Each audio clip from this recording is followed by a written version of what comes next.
Salam, perkenalkan nama saya Henderina Manilehi, mahasiswa dari kelas J semester 6.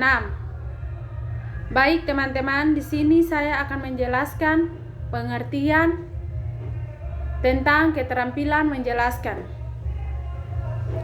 Baik teman-teman, keterampilan menjelaskan dalam pembelajaran adalah keterampilan yang menyajikan informasi secara lisan yang diorganisasi secara sistematis untuk menunjukkan adanya hubungan dengan satu bagian dengan bagian yang lainnya. Misalnya, antara sebab dan akibat, definisi dengan contoh atau dengan sesuatu yang belum diketahui. Dalam informasi, penyampaian informasi yang terencana dengan bagian yang disajikan dengan urutan yang cocok merupakan ciri utama kegiatan menjelaskan. Misalnya, pemberian penjelasan merupakan suatu aspek yang sangat penting dalam kegiatan guru. Interaksi di dalam kelas cenderung dipenuhi oleh kegiatan pembicaraan, baik seorang guru sendiri, guru dengan siswa, maupun siswa dengan siswa. 2. Tujuan keterampilan menjelaskan. 1. Membimbing murid memahami materi yang dipelajari. 2. Melibatkan murid untuk berpikir untuk memecahkan sebuah masalah. 3. Untuk memberikan balikan pada murid mengenai tingkat pemahamannya dan untuk mengatasi kesalahpahaman mereka. 3. Membimbing murid untuk menghayati dan mendapatkan proses penalaran serta menggunakan bukti dalam pemecahan masalah tersebut. 5. Menolong siswa untuk mendapatkan dan memahami hukum, dalil, dan prinsip-prinsip umum secara objektif dan bernalar. 3. Komponen keterampilan menjelaskan. Dalam komponen keterampilan menjelaskan terdapat komponen-komponen yang harus diperhatikan. Komponen-komponen tersebut diantaranya yaitu komponen merencanakan dan menyajikan suatu penjelasan. Komponen merencanakan. Komponen merencanakan adalah penjelasan yang diberikan guru perlu direncanakan dengan baik, terutama berkenaan dengan isi pesan dan menerima pesan. Isi pesan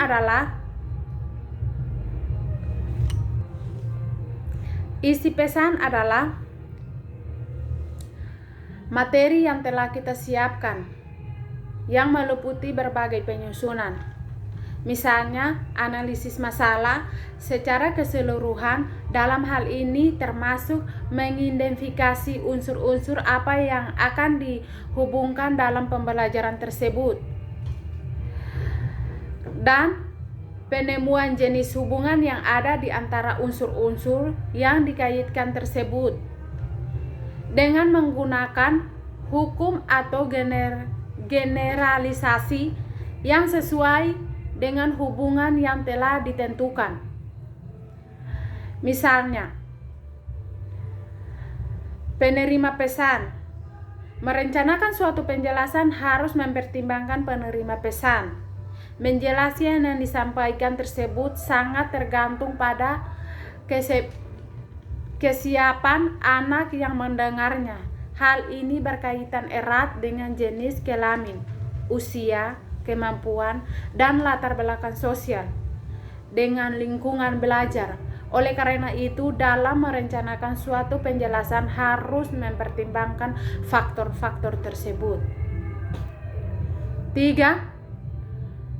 Komponen penyajian. Dalam komponen penyajian suatu penjelasan dapat ditingkatkan hasilnya memperhatikan hal-hal sebagai berikut.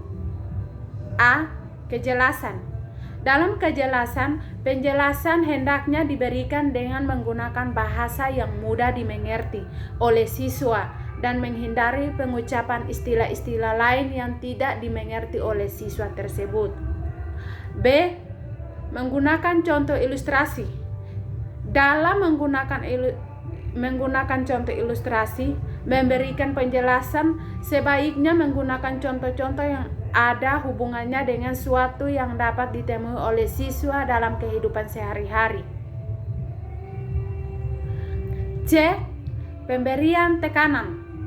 Dalam memberikan penjelasan, guru harus menggerakkan perhatian siswa agar terpusat pada masalah pokok dan mengurangi informasi yang tidak penting. Dalam hal ini, guru dapat menggunakan tanda atau isyarat lisan seperti yang terpenting. Perhatikan baik-baik konsep ini, atau perhatikan yang ini agak susah. D. Menggunakan balikan. Guru hendak memberikan kesempatan pada siswa untuk menunjukkan pemahaman, keraguan, atau ketidakpengertiannya ketika penjelasan itu diberikan. Berdasarkan balikan itu, guru perlu melakukan penyesuaian dalam menyajikannya. Misalnya, kesempatannya memberi contoh tambahan atau mengulangi kembali hal-hal yang penting. Balikan tentang sikap siswa yang dijaring bersamaan dengan pertanyaan yang bertujuan menjaring balik tentang pemahaman mereka. 4. Prinsip-prinsip keterampilan menjelaskan. Adapun beberapa prinsip-prinsip menurut Shaw sebagai berikut. A. Penjelasan dapat diberikan pada awal, di tengah, ataupun di akhir jam pelajaran, tergantung pada keperluannya.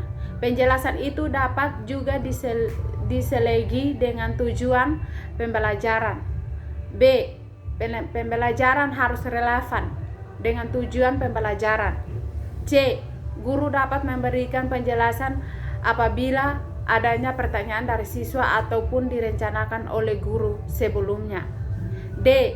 Materi penjelasan harus bermakna bagi siswa tersebut. E. Penjelasan harus sesuai dengan kemampuan dan karakteristik siswa.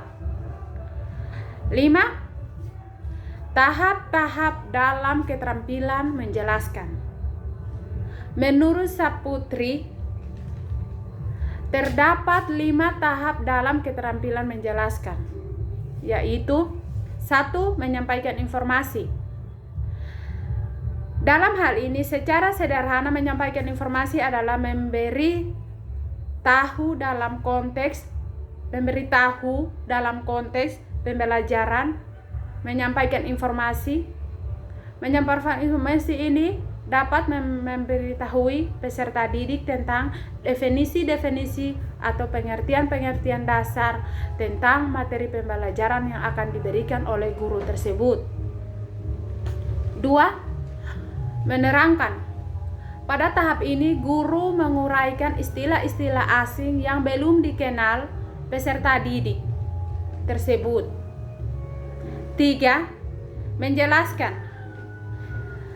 Langkah menjelaskan ini inti adalah penjelasan. Penjelasan dimaksud untuk menunjukkan mengapa, bagaimana, dan untuk apa.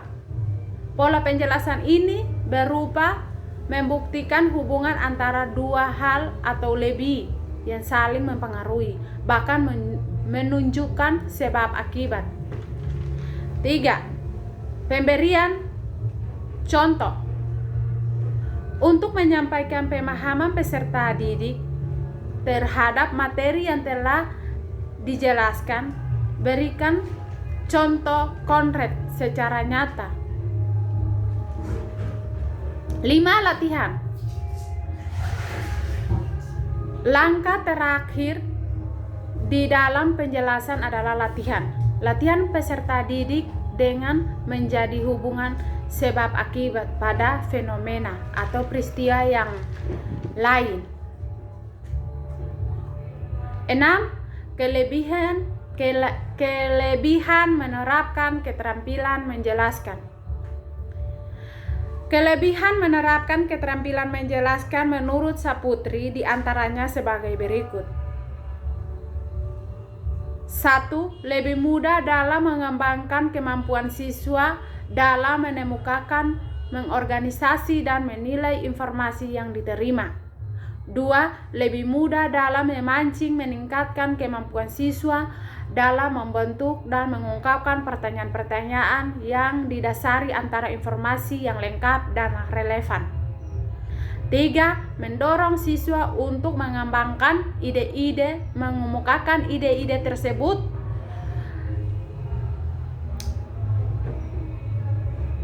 4. Dapat mengatasi masalah pembelajaran yang diikuti oleh jumlah peserta didik yang besar. 5. Merupakan cara yang lebih mudah saat guru akan memulai mengenal materi. 6. Dapat meningkatkan analisis guru terhadap teori yang sedang disampaikan guru, menjadi benar-benar mengerti isi berita dengan analisis yang lebih mendalam. 7. Kelemahan menerapkan keterampilan menjelaskan. Dalam kelemahan menerapkan keterampilan menjelaskan menurut Saputri diantaranya sebagai berikut. Bila menjelaskan dilakukan terlalu lama, peserta didik cenderung menjadi karakteristik auditif, mendengar, dan akhirnya menjadi siswa yang pasif. Apabila selalu digunakan dan terlalu lama, maka penjelasan akan terkesan membosankan. Bila penjelasan dilakukan terlalu lama, kesempatan untuk berdiskusi menjadi terlalu sedikit, bahkan habis untuk menjelaskan. Baik teman-teman, dari semua ini saya dapat mengambil beberapa kesimpulan bahwa keterampilan menjelaskan dalam pembelajaran adalah keterampilan yang menyajikan informasi secara lisan yang diorganisasi secara sistematis. Keterampilan menjelaskan memiliki tujuan diantaranya untuk membimbing murid memahami materi yang dipelajari, membimbing murid untuk menghayati dan mendapatkan proses penalaran serta menggunakan bukti-bukti dalam pemecahan masalah. Komponen keterampilan menjelaskan ada dua, yaitu komponen perencanaan, penyajian. Tahap-tahap dalam keterampilan menjelaskan adalah menyampaikan informasi, menerapkan, menjelaskan, memberikan contoh dan latihan. Baik teman-teman, terima kasih dan Tuhan Yesus memberkati. Salam.